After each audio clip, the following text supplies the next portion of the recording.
بسم اللہ الرحمن الرحیم۔ السلام علیکم معزز سامعین، آج کی ہماری گفتگو کا ٹاپک حضور صلی اللہ علیہ وآلہ وسلم کے متقی و نیک صحابی حضرت اویس کرنی کے دل افروز واقعے پر مشتمل ہے۔ جیسا کہ آپ جانتے ہیں کہ حضرت اویس کرنی صرف اور صرف ایک متقی، پرہیزگار اور ایک فرماندار شخص نہیں تھے، بلکہ حضرت اویس کرنی کو حضور صلی اللہ علیہ وآلہ وسلم کے ساتھ بہت محبت اور الفت تھی۔ تاریخ گواہ ہے اور تاریخ کے صفحات اور تاریخ میں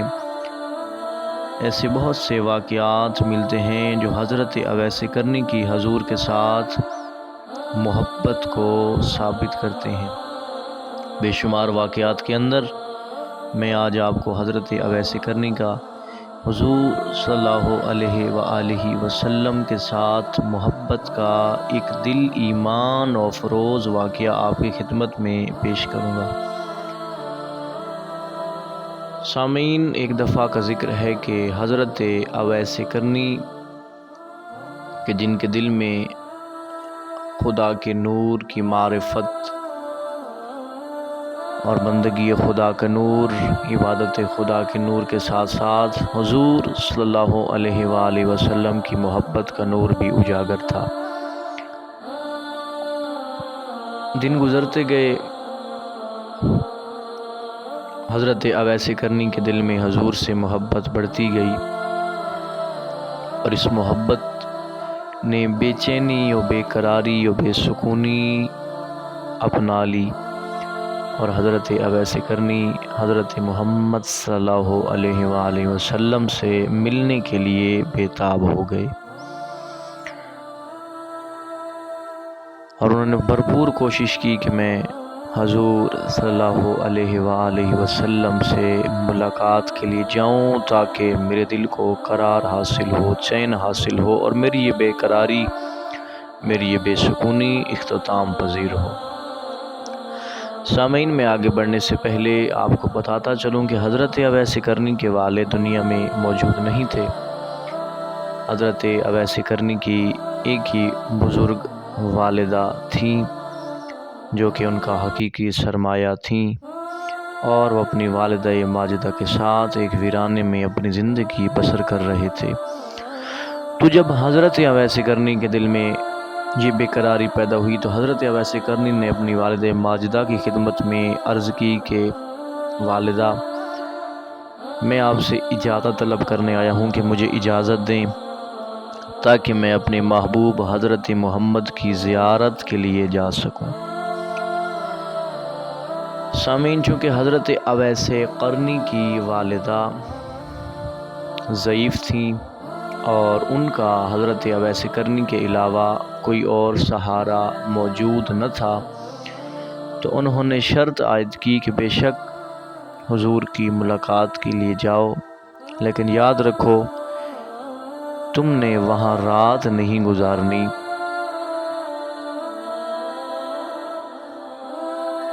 چاہے جو بھی مجبوری،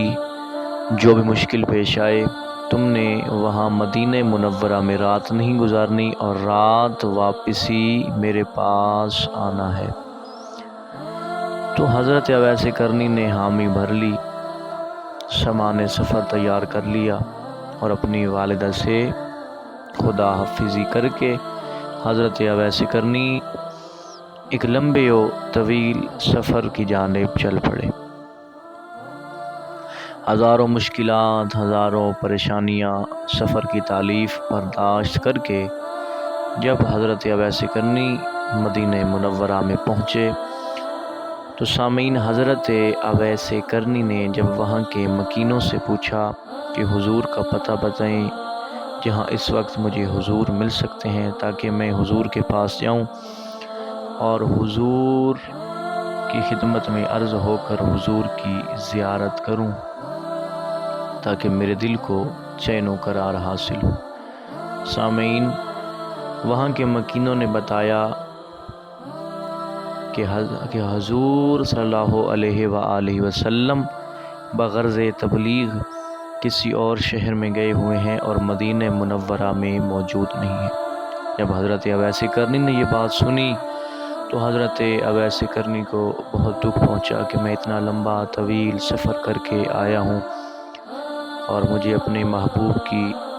دیدار بھی حاصل نہ ہو، محبوب کی زیارت بھی نہ ملے۔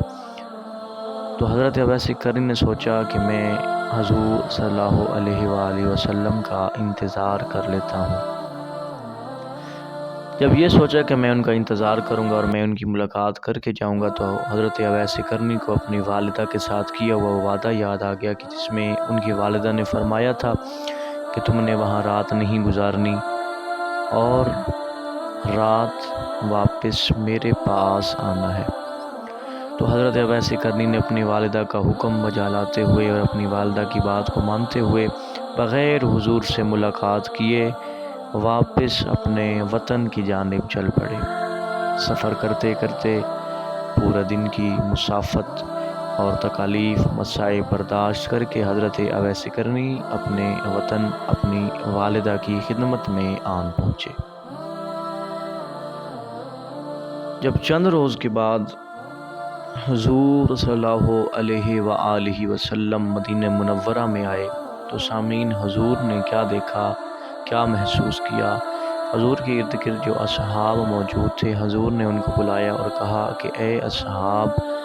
جان لو اور یقین کرو کہ مجھے اپنے بھائی اویس کرنی کی خوشبو آ رہی ہے۔ توجہ فرمائیں سامعین، 3-4 دن گزر گئے، ہوائیں چلتی رہیں، موسم تبدیل ہوتے رہے اور حضور جو کہ غیب و باطن و ظاہر کا علم رکھتے ہیں، حضور نے فرمایا کہ مجھے مدینے کی گلیوں سے اپنے بھائی اویس کرنی کی خوشبو آ رہی ہے۔ تو اصحاب نے کہا کہ یا رسول اللہ، آپ کو کیسے پتا؟ ہم نے تو آپ کو بتایا ہی نہیں ہے۔ تو نبی نے فرمایا میں غیب و ظاہر و باطن کا علم بخوبی رکھتا ہوں اور میں سچ کہہ رہا ہوں کہ مجھے اپنے بھائی اویس کرنی کی خوشبو آ رہی ہے۔ تو سامعین توجہ فرمائیں، ایک تو حضرت اویس کرنی کو جو اپنی ماں کی فرمانبرداری کرنے کی جو عظیم رتبہ اور عظیم سعادت ملی، پہلی یہ کہ انہوں نے جو اپنی ماں کی فرمانبرداری کرتے ہوئے حضور سے ملاقات کیے بغیر وہ اپنے واپس وطن پہنچ گئے، اس کے بدلے میں اللہ رب العزت نے کیا مقام عطا کیا؟ تو پہلا مقام یہ عطا کیا کہ حضور صلی اللہ علیہ وآلہ وسلم نے حضرت اویس کرنی کو اپنا بھائی قرار دیا اور بھائی کے نام سے مخاطب فرمایا، اور جس کو نبی اپنا بھائی کہہ دیں اس کی کیا شان ہوگی، کیا مقام ہو گیا، کیا مرتبہ ہوگا۔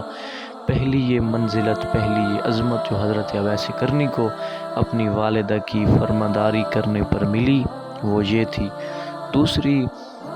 انہوں نے اپنی والدہ کی فرمانبرداری کی تو اللہ رب العزت نے جو مقام عطا کیا، اللہ رب العزت نے حضرت اویس کرنی کی خوشبو کو تمام مدینے کی گلیوں میں پھیلا دیا، جس خوشبو نے حضرت محمد صلی اللہ علیہ وآلہ وسلم کو اتنا متاثر کیا جو حضرت کو کہنا پڑ گیا کہ میرا بھائی اویس کرنی مدینہ منورہ میں میری ملاقات کے لیے آیا تھا۔ تو امید کرتا ہوں کہ آج کی یہ گفتگو آپ کو پسند آئی ہوگی۔ اگلی ویڈیو تک دعاؤں میں یاد رکھیں۔ اللہ حافظ۔